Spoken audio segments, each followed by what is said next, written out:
இயக்குனர் இமயம் கே பாலச்சந்தர் அவர்கள் இவர் செஞ்ச ஒரு தரமான சம்பவத்தை பற்றி தான் பார்க்க போகிறோம். அதாவது குருநாதருக்காக சம்பளம் வாங்காமே நடித்த ரஜினி அவர்கள் எத்தனையோ நடிகர்கள் பெரும் புகழ் பெற்று திரையுலகில் அசத்தி கொண்டிருந்தாலும் தனக்கென தனி இடத்தை பிடிச்சு இந்திய சினிமாவின் சூப்பர் ஸ்டாராக வளர்ந்திருக்கிற நம்ம ரஜினிகாந்த் அவர்கள் அபூர்வ ராகங்கள் படத்தில் தன்னை அறிமுகப்படுத்திய கே பாலச்சந்தர் அவர்களுக்காக ரஜினி அவர்கள் வளர்ந்த பிறகும் சம்பளம் வாங்காம ஒரு படத்தில் நடிச்சிருக்காரு. இருந்தாலும் பாலச்சந்தர் அவர்கள் ரஜினி அவர்களிடம் அன்னைக்கான ரேட் என்னவோ அவ்வளவு சம்பளத்தை கொடுத்துட்டு மீண்டும் தனது தயாரிப்பு நிறுவனத்தில் நடிக்க வச்சிருக்காரு. பாலச்சந்திர படங்கள் என்றாலே ஜனரஞ்சகமும் சமூக கருத்துக்களும் பெண் விடுதலையும் நிரம்பியிருக்கும். அப்படி கமர்ஷியலுடன் சமூக அக்கறையும் கலந்து கொடுப்பதில் வல்லவரான இவர் இயக்குனர் சிகரம் 100 படங்களுக்கு மேல் ஏகே சாதனை படைச்சிருக்காரு. குறிப்பாக ரஜினி மற்றும் கமலின் சினிமா வாழ்க்கைக்கு அடுத்த கட்டத்திற்கு வித்திட்டவரும் இவரே. இந்நிலையில் ரஜினிகாந்த் அவர்கள் பாலச்சந்திரின் படங்களில் இருந்து வேறு இயக்குநர்கள் படங்களில் பிஸியாக நடிச்சிட்டு இருந்த நேரம் அவரது படங்கள் தொடர்ந்து வெற்றி பெற்று சூப்பர் ஸ்டார் அந்தஸ்துடன் நடிச்சிட்டு இருக்காரு. இந்நிலையில் பாலச்சந்திரன் அவர்களின் படங்கள் அப்போது போதிய வரவேற்பு பெறாமல் இருந்துச்சு.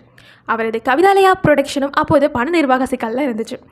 இந்த சந்தர்ப்பத்தில் தான் ரஜினிகாந்த் அவர்கள் ஏவிஎம் அவர்களின் முரட்டுக்காலை படத்தில் முதலாக நடிச்சிட்டு இருந்தார். அப்போ கே பாலச்சந்திரிடம் கவிதாலயா தயாரிப்பு நிர்வாகி நடராஜன் மீண்டும் ரஜினியை வச்சு ஒரு படம் தயாரித்தால் படம் கண்டிப்பாக ஹிட் ஆகும், அடுத்தடுத்து படம் இயக்க இந்த கமர்ஷியல் வெற்றி தேவை அப்படின்னு ஒரு ஐடியா சொல்லியிருந்தார். இதற்கு பாலச்சந்திர அவர்களும் சம்மதம் தெரிவிக்க, ஆனால் அவங்களின் சம்பளம் அப்போ பல மடங்கு உயர்ந்திருக்கு. ஏவிஎம் சென்று முரட்டுக்காலையில் அப்போதைய ரஜினியின் சம்பளம் எவ்வளோன்னு தெரிஞ்சுக்கிட்டு எஸ்பி முத்துராமனை இயக்குனராக வச்சு கவிதாலயா சார்பில் ஒரு படம் தயாரிக்க முடிவு செஞ்சாங்க. அந்த படம் தான் நெற்றிக்கண். தொடர்ச்சியாக அவரை வச்சு படம் தயாரிக்க திட்டமிட்டிருந்தாங்க. இந்த படத்துக்காக ரஜினி அவர்கள் தன்னோட வளர்த்து விட்ட குருநாதரின் நிறுவனத்திற்காக சம்பளம் எப்படி வாங்குவது அப்படின்னு கேட்க ரொம்ப தயங்கினாராம்.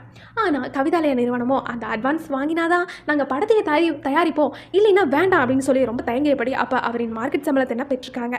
இந்த தகவலை இயக்குனர் கரு பழனியப்பன் பேட்டி ஒன்றில் தெரிவிச்சிருக்காருங்க. தேங்க்யூ.